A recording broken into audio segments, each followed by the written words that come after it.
I sat upon the cold metal chair located inside of an abandoned warehouse on the city's outskirts. It was cold and dark, with the only illumination coming from the battery-powered lantern sitting on the table in front of me. The location was not of my choosing, and it conjured dark images in my mind. In fact, my imagination ran wild as I waited on my source. This would be the perfect place for a summary execution. For security reasons, nobody knew exactly where I was, not even my editor. I wondered whether Mandrake had chosen this venue intentionally as a means of intimidating me. But I had to trust my source, even though he was a man with a proven track record of brutal violence. Mandrake was determined to tell his story while he still had the chance, and I was the journalist he'd chosen to speak with.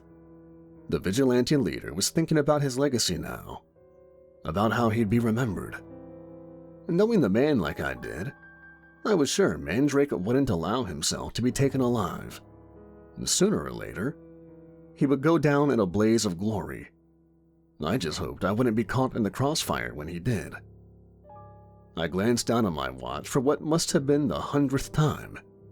Mandrake was over half an hour late, and I was becoming increasingly concerned by his tardiness. My mind raced with the possibilities. Had the cops or bounty hunters tracked him down? Was it all over? Or had he simply had a change of heart? Mandrake couldn't have been happy with the outcome of the Tabitha investigation. Did he blame me for what happened to her? I shivered as I sat and waited, shaking my head as I tried to dismiss my paranoia. Our previous meeting at the Sanctuary Hotel had been a risk, and I'd almost taken a bullet for my troubles. But the story I came away with was a revelation, a unique insight into a secretive vigilante group who had long operated from the shadows. I knew I was on the cusp of a huge scoop, which would reveal the truth to the public and launch my career into the stratosphere. Call it vanity or stubbornness, but I couldn't walk away from this story, even though my life and liberty may be at risk. It wasn't just Mandrake and his army of fanatics I had to worry about. After the Tabitha interview went out, I'd been brought in for questioning by federal agents. They'd pressed me hard for information on the elusive Mandrake, his state of mind, how he contacted me, his whereabouts, and so on.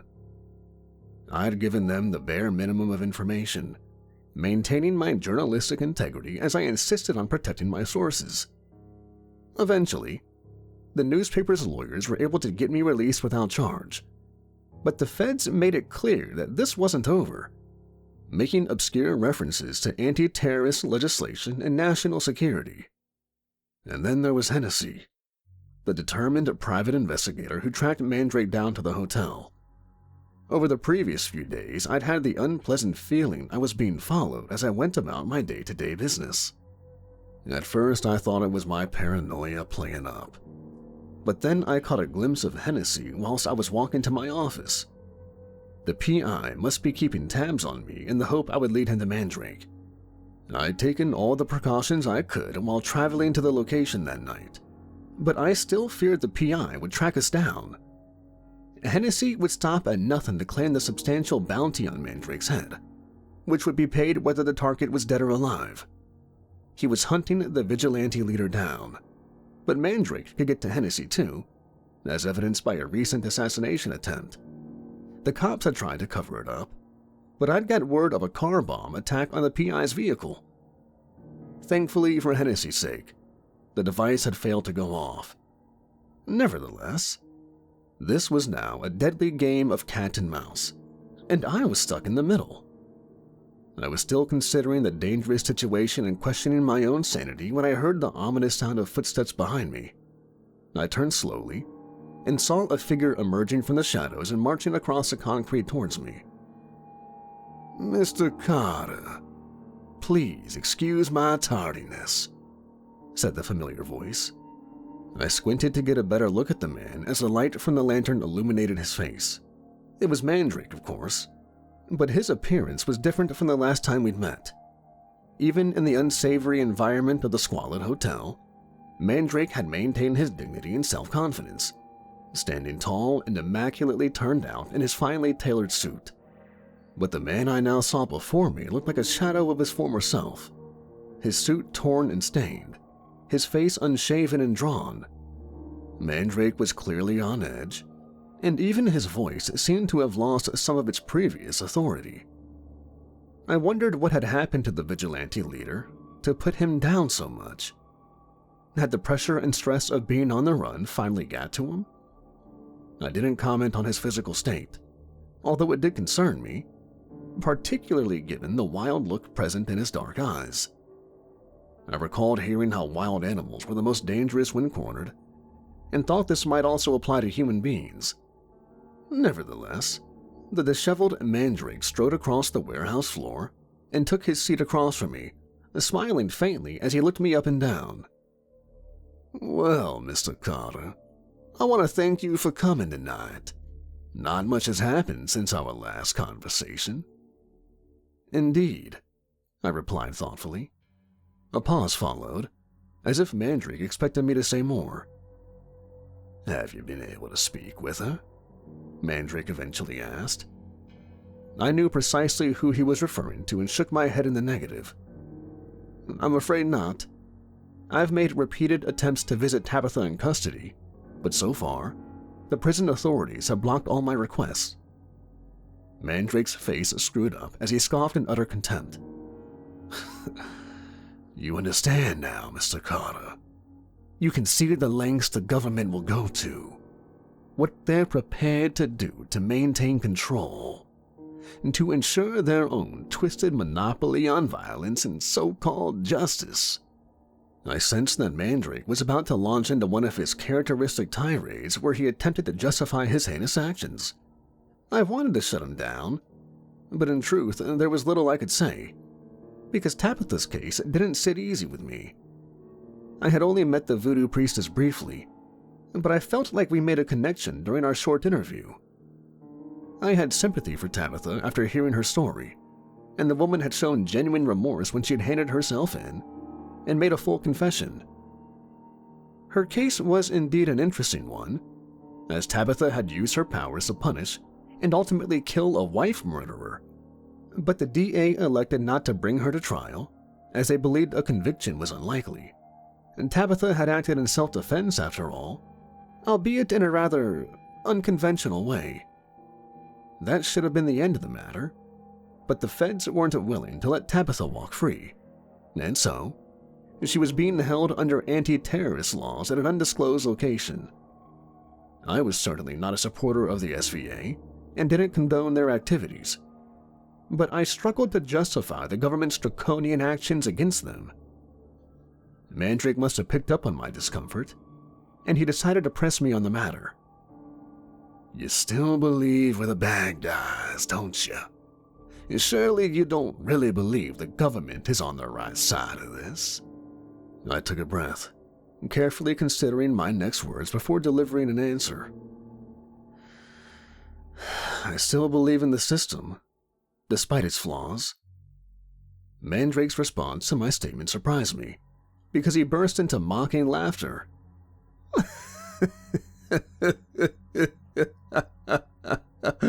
"Come on, you believe in the system? Tell me, Carter, do you pray to the system at night? Does the system shower you with love and devotion? Will your precious system keep you safe and warm when evil comes knocking on your door?"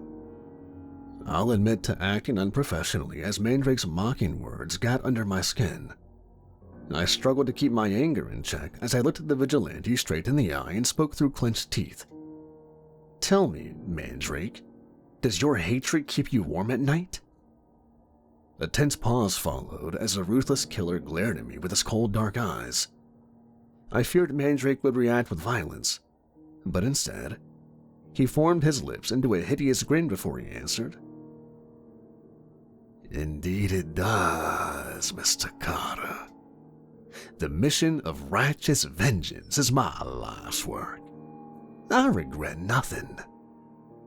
His words chilled me, and I could no longer meet the killer's hard gaze. I could never forget who Mandrake truly was. a violent fanatic who believed the end always justified the means. But the man himself was something of an enigma. Mandrake was an alias and not his real name, and it had proved nearly impossible to confirm his real identity. What was his history? What made him tick? And how had he gathered an army of extraordinary people with supernatural powers to do his bidding? These were all mysteries I intended to solve, but not tonight. You have someone else for me to meet? A former Super Vigilante Association man with a story to tell? I asked, directing the conversation back to business. Yes, Mandrake answered with a firm nod of his head. The individual in question is waiting for you, inside the black van parked outside. You'll have to meet with him alone. I must warn you, Carter. This man's unique experiences have left him somewhat damaged. He ain't good around people, I'm afraid. So you might encounter some challenges with your interview. Still, I'm sure a journalist as talented as you will be able to complete the job. I wasn't sure whether Mandrake was being sarcastic or not, but nevertheless, I shakingly got up on my feet and made for the exit at the far end of the abandoned warehouse, not turning around as Mandrake called after me. Good luck, Mr. Carter. I'll be waiting for you when you're done. I walked out the front of the warehouse, shivering under the dark sky as I scanned the perimeter and quickly found the van parked at the far end of the empty parking lot. I did pause for a moment before proceeding, as I wondered why this unidentified vigilante would not leave the vehicle and come out to meet me. This was another risk, a further delve into danger. But I felt I was beyond the point of no return. With a shaking hand, I opened the sliding door on the side of the van and awkwardly climbed inside. There I found a thin and disheveled man with wild hair and heavy bags under his eyes. He glared at me with suspicion, clicking his tongue before he spoke in little more than a whisper.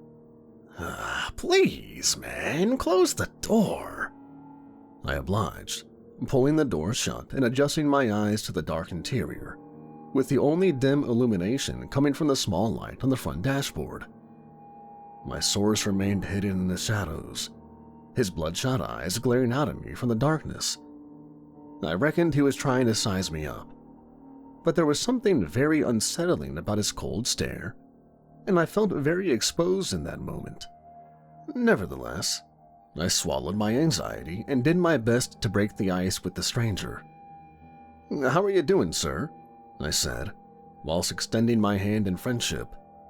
My name's Carter, and I'm here to listen to your story. The man looked down at my hand as if it disgusted him, and he wouldn't shake. I know who you are, he replied after an uncomfortable pause. In fact, I'm very familiar with you, Mr. Carter. The way he said this made me even more uncomfortable, but I feigned a smile and continued the conversation. I see. Has Mandrake filled you in? Or perhaps you've read my articles? I asked. The man's eyes narrowed and he snorted in contempt before answering. Oh, I know your work, Carter. I've read the lies you've written about me and my comrades, but that's not what I mean. I didn't know the truth about you until you stepped inside this vehicle. But it's all clear to me now. I can read you like an open book, Carter. I see your arrogance, your self-righteous worldview. But most of all, I see the ugly ambition you carry with you that drives you. You want to win a Pulitzer, right? You crave fame, recognition, and fortune. And you think Mandrake and his army of freaks is your ticket to success. Does that sound about right, Mr. Carter? My jaw dropped as I stared at the vindicative man in disbelief. I felt like I'd been assaulted, with all my worst personality traits laid bare. For a moment I was in shock, But my brain soon put the pieces together, and I realized who I was talking to. "Your name is Quinn," I said with some certainty. "You're wanted on 2 counts of first-degree murder, and you can read minds." Quinn managed to produce a thin smile on his dry lips as he clicked his fingers. "You've got it in one, Carter. No wonder you're a journalist." My feelings in that moment were mixed. I was nervous to be in the presence of yet another ruthless killer, especially one who was clearly hostile towards me. Nevertheless, I also felt excitement, because the man before me was infamous, and his story would be a huge scoop. I desperately wanted to progress with the interview, but knew I need to proceed with caution. "Well, Mr. Quinn, I understand you don't like me, and perhaps you have a point. I do hope to progress my career through this story, but that doesn't mean our arrangement can't be mutually beneficial. You and your comrades want the world to hear your side of the story, and I can give you this audience." It was a cynical ploy, but an honest one. I believed that this was my best path because Quinn would know if I lied to him. But he seemed less than impressed by my pitch as he sighed deeply and rolled his eyes. Nevertheless, he opened up to me and agreed to answer my questions. "Why don't you start at the beginning? When did you first become aware of your special abilities?" "My curse, you mean?" "I guess I was born with it. I remember a muddle of thoughts and voices in my head from a young age. It used to upset me greatly until I learned how to manage and understand these thoughts, which I realized were not my own. Now, you've surely heard of highly empathetic people who are able to pick up on emotions and read body language. That's a real thing. But it ain't what I do. People like me are few and far between, because we can actually read people's thoughts. And I don't just know what goes through a person's head at a given moment. I know their dreams, their secrets, and their plans." He sighed, taking a deep breath before continuing. "The first time it really hit home was shortly after my 10th birthday. I tried not to read the thoughts of my parents and sister, even at a young age. I knew this was an invasion of privacy. My curse isn't like a tap, and I can't switch it off altogether. But I've learned ways of drowning out the noise, at least when I'm in small groups. Still, around that time, I realized something was off with my dad. He wasn't acting like himself, and I was genuinely worried about him. That's why I decided to listen in. Well, and to cut a long story short, I found out he was cheating on my mom. It was devastating to learn this secret at such a young age, and I didn't know how to deal with it. Eventually, I did confront my father once I realized he intended to leave us for his mistress. Dad was shocked when I told him what I knew, and he couldn't understand how I'd found him out." I could hear the emotion in Quinn's voice and realized this was a painful memory for him to recount. I considered telling him how sorry I was, but I doubted he'd believe me. "So tell me, Mr. Quinn, how did you end up joining the SVA? How did Mandrake find you?" Quinn snorted, the thin smile returning to his lips and a spark lighting up his dark eyes. "Actually, Mandrake didn't find me. I sought him out and offered my services to his organization." I raised my eyebrow, puzzled but eager to learn more. "The incident which changed my life's trajectory happened when I was a freshman in college. I guess I had mastered my powers by this age, as far as was possible. I was never good in large groups or crowds, The cacophony of thoughts could be enough to overwhelm my senses. Relationships were always difficult. There is such a thing as knowing too much about someone, but I'm not going to talk about that. One thing I learned after my father's betrayal was this. It's the dark secrets that weigh a person down. The anger and obsession, the guilt and anxiety. This is what comes to the fore. Those wicked thoughts tend to be the strongest. Well, that's what I discovered the hard way. I knew this story wouldn't end well, but I needed to learn more, and so I urged Quinn to go on.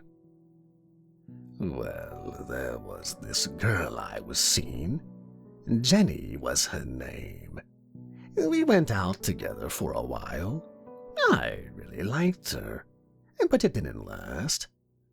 Unfortunately, intimacy is difficult for me compared to normal people, but I'm not getting into it. Quinn emitted yet another heavy sigh, and I couldn't help but feel sorry for him. Well, anyway, Jenny started seeing this other guy who lived in our dorm. The guy's name was Carl, and he was on the football team. You know the type. A jock. Popular, handsome, and confident. Sure, I was jealous, but it was more than that. I sat behind Carl in class and started reading his mind. On the surface, he was cool and charming, but Carl carried a rage inside of him. He was insecure and paranoid and took his anger out on Jenny.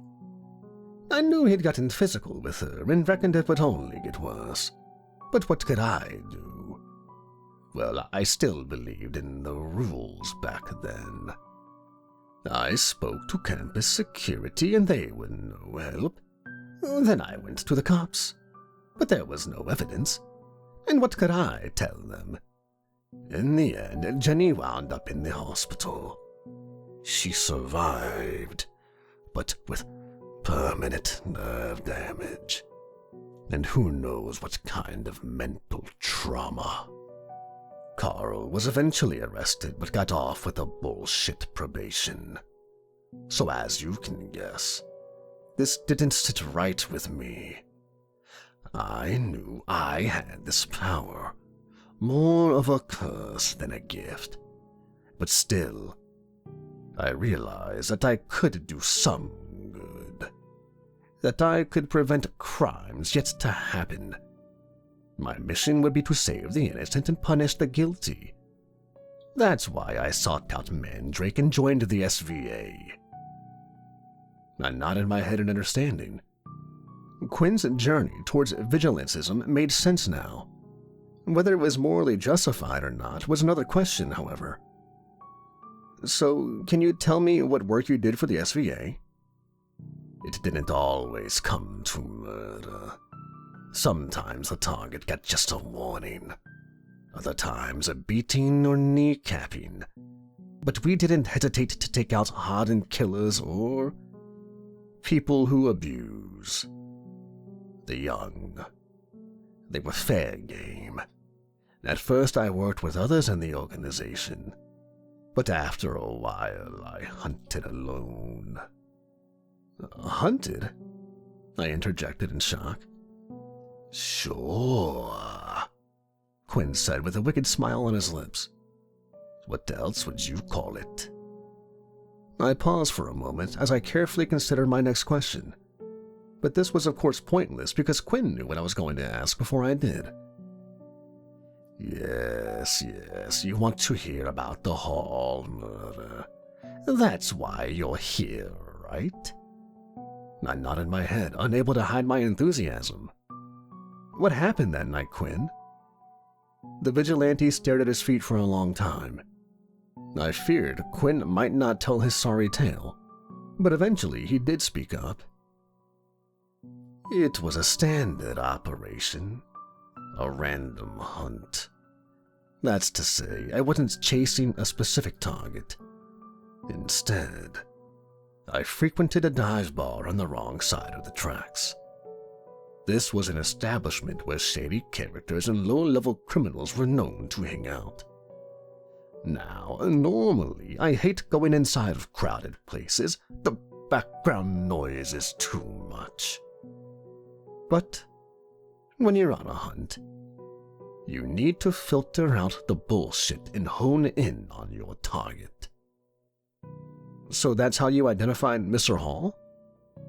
Yes. But he wasn't the only monster I found that night. I frowned in confusion, as this story wasn't going the way I expected. What do you mean? I had my target that night. Hall was one evil bastard. But you knew that, right?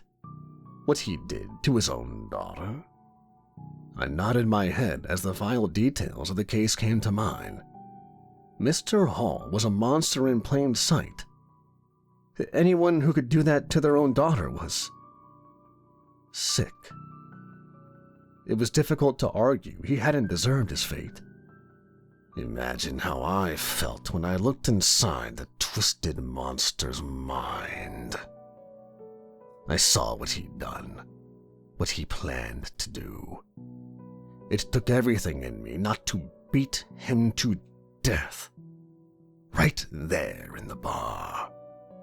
But this wasn't my first rodeo, and I knew it needed to be done. I would wait until Hall left the bar, follow him out, and put the animal down.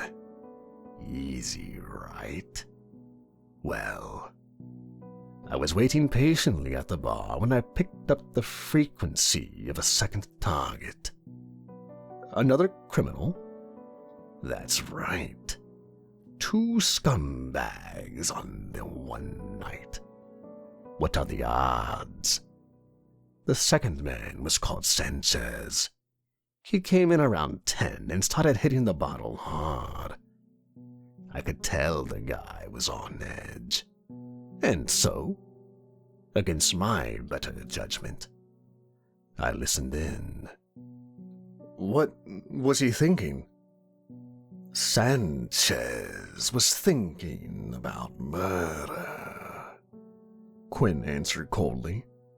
The guy wasn't exactly a gangster. He was a businessman who'd fallen on hard times and had been stealing from the company accounts. His partner found out and threatened to go to the cops. Well, you can probably guess the rest of it. Sanchez was desperate and had a loaded gun in his pocket. He planned to kill his business partner that very night, and was working up to doing it, using the booze for some Dutch courage. Good grief, I said, hardly believing what I was hearing. Yes, you can imagine and see my conundrum. Some might call it an impossible decision. I had 2 targets in the same bar, both planning to commit horrific acts on that very night. One would return home and do unspeakable things to his own daughter, and the second was going out to kill an innocent man. I considered asking Quinn what he chose to do, but I already knew the answer. If I had more time, I would have called in a second hitman, Quinn continued solemnly. But Hall went to leave 2 minutes later. I needed to make a split-second decision. And that's what I did. Quinn paused again, swallowing as he broke off eye contact. There's no way I could let that child abuser walk away, and so I followed him out onto the street. I sat forward, enthralled by Quinn's account and hanging on his every word. I waited until he was on his own, cornering him on an empty side street. Hall wasn't a big guy, but I was taking no chances. there's no way of knowing how someone will react when they're taken by surprise. But, as it turned out, I needn't have worried, because the bastard was nothing more than a coward. I came up behind him with my trusty stiletto in hand. It wasn't the first time I'd done this, so I used a tried and tested technique to overcome the target. I grabbed the bastard from behind, holding my knife to his throat and covering his mouth with my gloved hand. Hall squealed like a pig and tried to break free, but I held him tight and drew blood from his exposed neck. "Don't make a sound," I whispered to him. "Don't resist, or I'll slit your fucking throat." Hall froze in terror, and I used my brute strength to drag him off the street and down a dark alley. I didn't miss a beat as I threw the son of a bitch down onto the trash cans, experiencing a grim satisfaction as I watched him squirm in the dirt. Hall tried to get back on his feet, but I punched him hard in the stomach and pinned him against the wall. The coward pleaded for his life, saying he could give me money. I guess he thought it was a mugging, but I soon set the creep straight. "I know what you've done, Mr. Hall. I know your secret. Now is the time for your reckoning, you sick fuck." Quinn paused for a moment and smiled. Not my best sign-off, but the words had the desired effect. I took pleasure in my target's reaction, his eyes widening in sheer terror once he realized the game was up. And I didn't hesitate, stabbing him repeatedly in the chest and stomach. It was a frenzied attack, to be honest, as I totally lost control and cut the bastard to pieces. Well, you saw the crime scene photos, Carter. I had, and the brutality of the murder was undeniable. I allowed myself a moment to watch Hall bleed out, and then I fled from the scene. Normally, I would go straight to a safe house and destroy all forensic evidence linking me to the crime. Everything was prepared in advance. But that night was different. I thought there was still time, you see. I believed I could stop Sanchez from taking out his business partner, if I acted fast. You went back there? Yes. It was a crazy move, and I was putting myself at risk. My clothes were covered in Hall's blood, and I would certainly be charged with murder if the cops caught me. But I had to try. What happened at the bar? He'd already left, Quinn confirmed solemnly. But I didn't give up. I had an image in my head, a thought stolen from Sanchez's mind. There was a gas station which I recognized not far from the bar room. I knew Sanchez's plan and realized this was where he intended to ambush his target. Well, I jumped into my car and drove there without delay. But I'm afraid I was already too late. I could see Quinn's emotions were getting the better of him and swore I could see a teardrop forming in the corner of his eye. I arrived to Bedlam. The cops were all over the forecourt and an ambulance parked on the sidewalk. I saw the victim's car, a black BMW riddled with bullets. I was parked at the end of the street, but I could only watch as the paramedics took a badly wounded man out from the driver's seat. There was a woman sitting on the curb with a cop standing over her. She didn't seem to be hurt, but her clothes and face were covered in blood, and her eyes were wide with shock. They loaded the man onto a stretcher and rushed him to the ambulance. He was still alive, but in a bad way. Still, I thought the victim might pull through, But a moment later, and they opened the back door and removed a second body with half his head blown away. The back seat passenger was only a child, 11 or 12 at most. Clearly, the kid was dead, and when the woman saw him, she screamed bloody murder, collapsing down to the asphalt as the grief overcame her. I felt sick to my stomach as reality hit home, and a guilt latched on to me that would never let go. "My God!" I exclaimed in genuine shock. I thought back to the night of Hall's death and recalled the fatal shooting which had occurred on the same night. I hadn't made the connection between the two incidents at the time, assuming they were two unrelated acts of violence, but now it all made sense. "So," I said carefully, "you took the life of a man to save a child, but another kid died because of my decision." Quinn shot back bitterly. I don't condone what you did, but you can't hold yourself responsible for that boy's death. You didn't shoot him." "True. And perhaps I could have lived with the guilt. But unfortunately, this wasn't the end of it."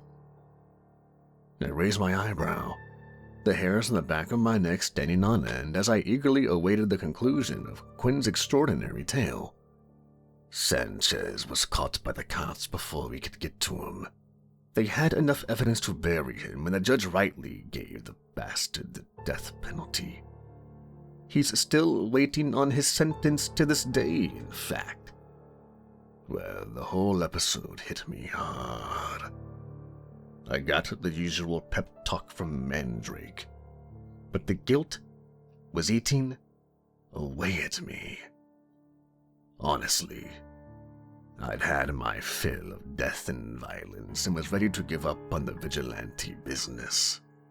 I went off the rails and started drinking heavily. This was the only way I could drown out the voices invading my consciousness. But the alcohol has also dulled my natural defenses. So I didn't see her coming and didn't realize she'd broken into my apartment. Who was she? The woman from that night. The grieving mother on the sidewalk. Her son was dead and her husband in a coma, and the grief had driven her insane. She must have seen me that night and put two and two together. I don't know how she found me. Perhaps she had her own powers of intuition or deduction. Well, in any case, she got the drop on me. What did she want? Quinn snorted before answering aggressively. What the hell do you think she wanted? She wanted fucking revenge. But why you? You weren't. I wasn't responsible. I didn't kill her son. Sure, that's true. But I could have saved the kid. I could have chosen differently and prevented what happened. It was an impossible choice, I replied with genuine sympathy. Perhaps, but the grieving mother didn't see things that way. Her son's killer was in prison awaiting the injection, but this wasn't enough. She needed someone to blame, a target to lash out at. In her mind, I played God that night, having chosen to save another child of hers. I could argue about the moral dilemma, but ultimately she was right. I had no acceptable defense when I came home drunk and found her in my front room pointing a gun at my chest. What happened next? Clearly this was difficult for Quinn, and I really should have shown some patience, but I needed to drag the truth out of him one way or another. We had a short, intense conversation, but I don't remember the exact details. I asked her how she found me, begged her for forgiveness. But I knew it was no good. I could see the rage in her heart, and all she had left was rage and an overwhelming desire for revenge. It didn't matter that I wasn't her son's killer. I had made a decision which had resulted in her child's death, and for that crime, I had to die. But she didn't go through with it. You survived, evidently. Only by blind luck, Quinn said with an ironic grin. She aimed the pistol in my face and pulled the trigger, but all I heard was an empty click. Her gun jammed, you see. Pure chance. That's what saved my life. But the mother wasn't going to let me go. She charged towards me and tried to smash the butt of the gun into my face. I reacted on instinct and dodged the attack. There was a struggle. She was crazed and wild, but I had the advantage in physical strength. I got her pinned to the ground, but she wouldn't give up. And I knew what was in her mind. The grieving mother would keep coming after me if I let her go. Nothing would alleviate her rage. I made another fateful decision in that moment, as I put my hands around her throat and squeezed hard. And I didn't stop squeezing until the light went out from her eyes. My jaw dropped as I considered the horrifying conclusion to Quinn's story. I couldn't help but feel sympathy for the vigilante as I saw the impact this confession had upon him, his body now trembling and tears rolling down his cheeks. Before our meeting that night, I thought of Quinn as a ruthless killer without remorse. But now I saw the heavy toll this life had taken, leaving him as a mere shadow of his former self. "You had no choice," I muttered sympathetically. I didn't really mean those words, but I felt compelled to say something. But my attempt to reassure the devastated Quinn was unsuccessful. That's what I keep telling myself. But the truth is, I can't live with what I've done. I opened my mouth to speak, but couldn't find the words. And in the end, Quinn brought our meeting to an abrupt conclusion. "Well, Mr. Carter, you got what you wanted. Your precious story. Now get the hell out and leave me be." I sensed Quinn's hostility and believed it would be in my best interest to exit the vehicle. But I feared for this man's welfare, and I felt needed to at least try to reach him. "Listen, Quinn, you're not a bad person. You've done some terrible things, but it's not too late to make amends.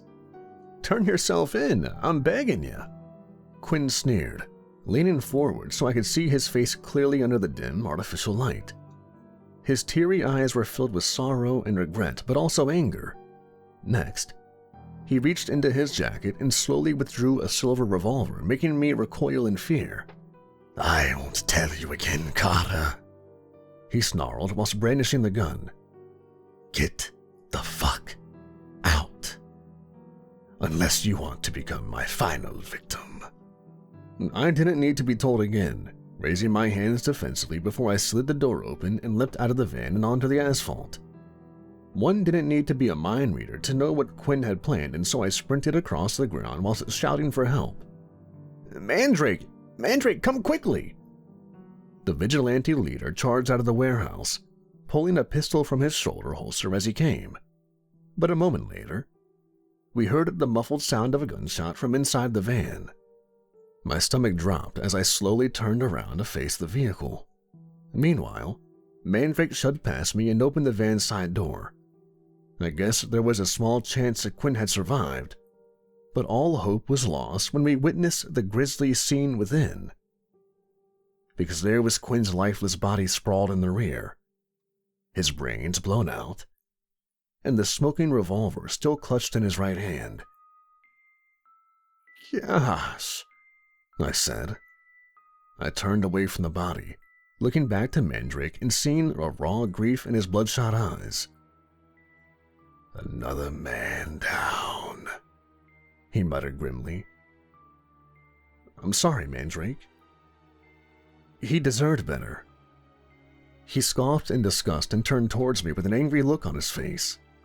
The vigilante opened his mouth but didn't get a chance to speak, as suddenly we were both startled by the sound of sirens. "Shit," Mandrake swore, as he turned to see the flashing blue lights in the distance. "Time to go, Carter. I've given you another scoop to count towards your Pulitzer, but we're not done yet, my friend. I have one more person for you to meet. One last story to complete the saga." He shot me a wicked smile and wink before turning on his heels and fleeing from the scene. I paused for a brief moment, casting one final look at Quinn's body before I ran in the opposite direction. The story of the Mentalist received wide acclaim and international attention upon its publication. My editor was ecstatic, and there was talk of a lucrative book deal to come. But despite the success of the story, I'll confess that my heart is no longer in this investigation. Since that fateful night, I've been thinking about Quinn and what he said to me, about how I was only pursuing this story to further my own career. Was he right? What am I trying to achieve here? I don't know anymore. But I see Quinn's bloody corpse every time I close my eyes. My instincts tell me to walk away from the SVA investigation, but that's not going to happen. I've come this far and feel compelled to move forward. When Mandrake calls, I will go to meet him one last time. I'm going to finish this story, even if it kills me.